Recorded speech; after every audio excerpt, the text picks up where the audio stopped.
हमारे YouTube channel पर खुशामदीद। इस हसीन रात के बाद तो वो मेरे बल्ले की महारत से काफ़ी इम्प्रेस हो गई।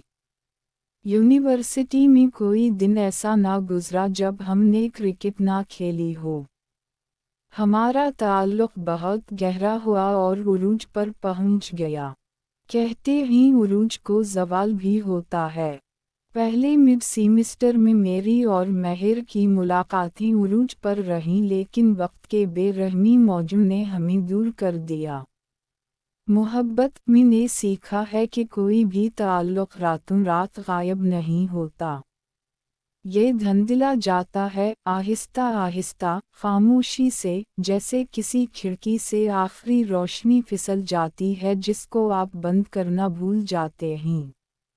हमारे ताल्लुक़ के ख़ात्मे का आगाज़ एक नाम से हुआ, सारा खान। वो हमारे लिटरेचर प्रोग्राम के मिड सेमेस्टर में शामिल हो गई, जिसे एक और यूनिवर्सिटी से मुंतकिल किया गया था। वो रमंग-दमंग और वाज़ेह तौर तरीक़ों की मालिकन इस कस्म की शख्सियत थी जिसने मुझ में एक खालीपन को भर दिया था। पहले तो मैंने इसे बमुश्किल देखा, लेकिन उसे रिसर्च प्रेजेंटेशन के लिए मेरे साथी की हैसियत से चुना गया था, और जल्द ही हम लाइब्रेरी में तवील वक्त गुजारने लगे, स्लाइडों की तैयारी कर रहे थे, नज़्मों पर बहस कर रहे थे और शाम तक नज़रियात का तबादला करते थे। महर ये सब जानती थी। इसने कभी इसके बारे में एक लफ्ज़ नहीं कहा, लेकिन मैं उसकी आवाज़ में खामोश जुदाई और इसकी मुलाकातों के दौरान हिचकिचाहट महसूस कर सकता था। एक दोपहर महर ने पूछा, क्या आप बाग जाते हैं? कभी कभी, मैंने कहा। ग्रुप काम के लिए। इसने सिर्फ सर हिलाया। मैं जानता था कि वो मुझ पर यकीन नहीं कर रही थी। सारा मेहरबान थी, उन तरीक़ों से शौक़ मिजाज थी जो खूबी महर में नहीं थी। वो ज़ोर से हंस पड़ती, बना हिचकिचाए कोई भी बात जल्दी जल्दी से बोल देती, और इस लम्हे में ज़िंदा रहती। इसके आसपास रहना आसान महसूस होता, इस तरह आसानी से मोहब्बत है कि मोहब्बत शाज़ व नादिर ही होती है। और शायद यही चीज़ मुझे सबसे ज़्यादा उलझा रही थी। एक दिन सारा ने कहा, आप बहुत ज़्यादा सोचते हैं आयान। ज़िंदगी तर्जुमानी करने की नज़म नहीं है, ये सिर्फ़ एक कहानी है। मैं मुस्कुराया, लेकिन मेरा एक हिस्सा ख़त्म हो गया, क्योंकि महर ने एक बार भी कुछ ऐसा ही कहा था, हालांकि इसका मतलब है कि इसके मानी हैं। हमारी प्रेजेंटेशन से एक रात पहले, सारा और मैंने अपनी स्लाइडों पर काम करते हुए कैफ़े में देर तक बैठे रहे।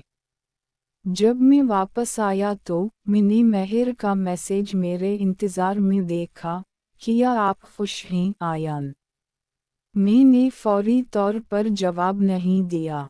मैंने अपने आप को बताया कि मैं सुबह जवाब दूंगा।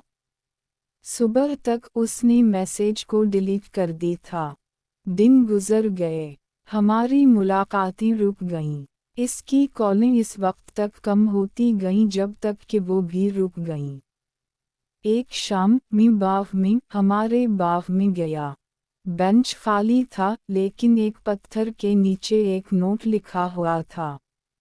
ये महर ने लिखा था, आपने एक बार मुझे बताया कि मोहब्बत अमन की तरह महसूस होती है।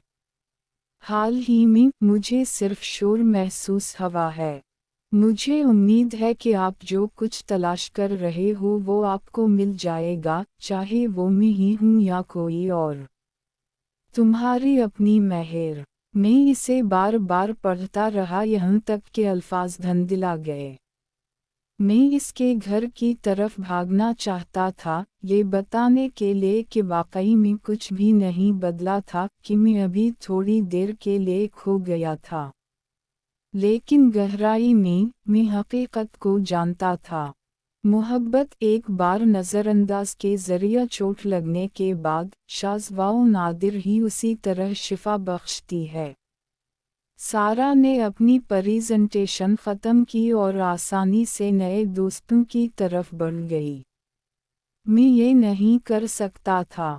मेरा हाल तो उसी शेर की तरह हुआ। ना खुदा मिला, ना ही विसाल सनम। ना इधर के रहे, ना ही इधर के रहे हम। इस रात मैं अपने डेस्क के पास बैठ गया, महर की पुरानी पेंटिंग को घूर रहा था, एक ही तने से दो पत्ते। अब मुझे ऐसा लग रहा था जैसे वो अलग हो रहे हैं। मैंने अपनी डायरी खोली और लिखा, मैंने इससे प्यार नहीं किया। मैंने उन लम्हात को देखना छोड़ दिया जिससे मैंने साबित किया। और जब मैंने पीछे मुड़कर देखा तो उसने पहले ही वहाँ से चलना सीखा था। ये कहानी सिर्फ मेरी और महर की नहीं, ये यूनिवर्सिटी में जाने वाले अक्सर तालिब इल्मों की है, जो एक मुखलिस रिश्ते को किसी नए और रंगीन रिश्ते को भुला देते हैं और मेरी तरह पछताते हैं। मैं सारा की शोख शख्सियत की वजह से महर से अलग हवा और वो पलक झपकते ही आगे बढ़ गई। उम्मीद है आपको ये कहानी पसंद आई होगी। मज़ीद ऐसी कहानियाँ जानने के लिए हमारे चैनल को सब्सक्राइब करें। शुक्रिया।